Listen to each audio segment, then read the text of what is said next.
Tiap tahun, pasti ada satu momen yang kita semua tunggu-tunggu kan? Yaitu pengumuman kapan hari pertama puasa Ramadan dan kapan kita bakal lebaran. Suasananya tuh selalu bikin deg-degan. Nah, di balik pengumuman penting itu, ada sebuah proses yang namanya sidang isbat.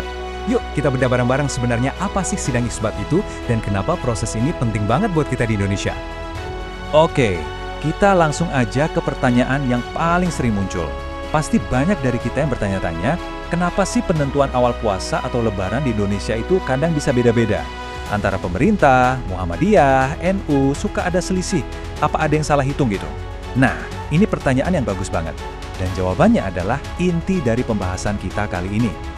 Jadi gini, akar masalahnya itu sebetulnya bukan soal konflik atau siapa yang benar siapa yang salah, tapi karena adanya keragaman metode. Dalam ilmu Islam, ada beberapa cara yang sama-sama sah dan punya dasar kuat untuk nentuin kapan bulan baru itu dimulai. Jadi, ini lebih ke soal pendekatan mana yang dipakai. Nah, ini dia dua metode utamanya. Yang pertama, ada metode hisab. Gampangnya, anggap aja ini pendekatan matematis atau astronomis. Para ahli pakai rumus-rumus yang super akurat untuk menghitung posisi bulan secara matematis. Kapan sih bulan baru itu secara teori sudah muncul? Di sisi lain, ada metode ruqyat, yaitu pengamatan langsung ke langit. Artinya, para ahli benar-benar turun ke lapangan buat melihat hilal atau bulan sabit tipis, pakai mata atau teleskop. Intinya perbedaan hasil dari dua pendekatan ini tuh wajar banget, sebuah keniscayaan ilmiah. Baik hisab maupun ruqyat itu sama-sama punya dasar yang kokoh, baik dari sisi syariat maupun sains. Dan inilah yang justru jadi kekayaan tradisi intelektual Islam. Terus, gimana negara menyikapi keragaman metode ini? Nah, disinilah sidang isbat hadir sebagai jawaban dari pemerintah. Sidang isbat ini jadi mekanisme resmi untuk menjembatani semua perbedaan yang ada. Kalau kita lihat definisi resminya, sidang isbat itu adalah sebuah forum musyawarah. Kata kuncinya di sini adalah musyawarah. Jadi, ini bukan sekedar panggung buat pemerintah ngumumin keputusan, tapi sebuah forum tempat berbagai pihak ngasih pertimbangan ke Menteri Agama sebelum palu diketuk. Dan peran inilah yang coba diambil pemerintah. Negara, lewat Kementerian Agama, pada dasarnya menyediakan sebuah ruang tamu besar di mana semua perbedaan pandangan dan metode bisa ketemu. Tujuannya bukan untuk memaksa semua jadi seragam, tapi untuk bermusyawarah, cari titik temu demi kebaikan kita bersama. Lalu siapa aja yang diundang ke ruang tamu besar ini? Wah, daftarnya lengkap banget. Ada ulama dan perwakilan ormas-ormas Islam besar, ada para pakar astronomi yang bawa data-data ilmiah, ada perwakilan dari DPR dan Mahkamah Agung, kementerian terkait, bahkan ada juga perwakilan dari negara-negara sahabat. Ini nunjukin betapa inklusif dan seriusnya proses ini. Sekarang, kita masuk ke bagian yang paling seru. Gimana sih proses di balik layar sidang isbat itu berjalan? Disinilah sains dan syariat ketemu dalam sebuah alur yang sangat rapi untuk menghasilkan satu keputusan. Prosesnya itu punya 3 babak utama. Babak pertama, sesi dibuka dengan paparan data hisab. Para astronom akan presentasi, oke, berdasarkan hitungan, ini loh posisi bulan di seluruh Indonesia.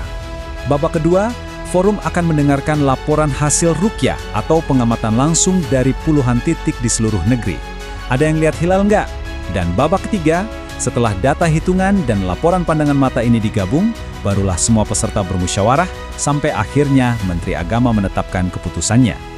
Nah, patokannya apa? Ini nggak asal-asalan loh. Ada sebuah kriteria yang jelas banget yang disebut imkanur ru'yat. Gampangnya, ini artinya kemungkinan hilal untuk bisa dilihat.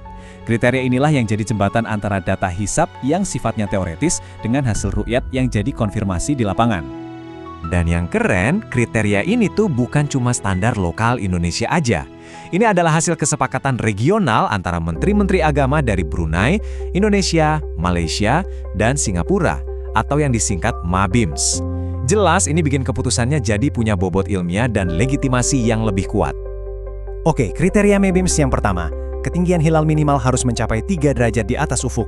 Jadi, meskipun perhitungan hisab bilang hilal udah ada, kalau tingginya masih di bawah 3 derajat, ya dianggap belum memenuhi syarat. Kenapa 3 derajat? Karena berdasarkan pengalaman, hilal yang lebih rendah dari itu hampir mustahil bisa kelihatan, bahkan pakai alat bantu sekalipun. Syarat kedua adalah sudut elongasi, minimal harus 6,4 derajat.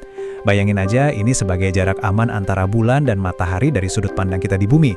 Makin jauh jaraknya, makin gampang hilal kelihatan tanpa terganggu silaunya matahari. Nah, dua syarat ini, tinggi 3 derajat dan elongasi 6,4 derajat, harus terpenuhi dua-duanya, nggak bisa salah satu aja. Jadi standarnya ketat banget. Terus gimana kalau pas hari H pengamatan, Posisi hilal belum memenuhi kedua kriteria tadi, aturannya jelas banget.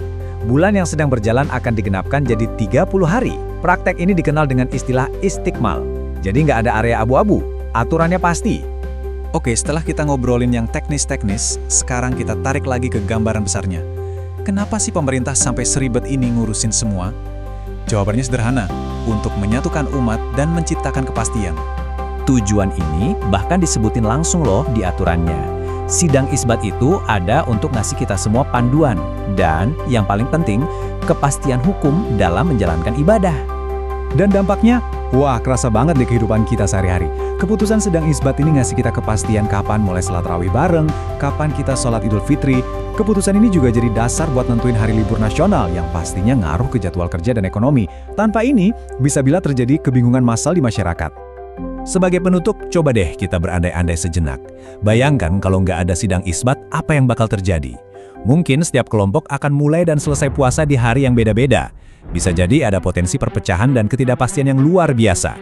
Sidang isbat dengan segala prosesnya adalah upaya negara untuk hadir sebagai pemersatu di tengah keragaman kita.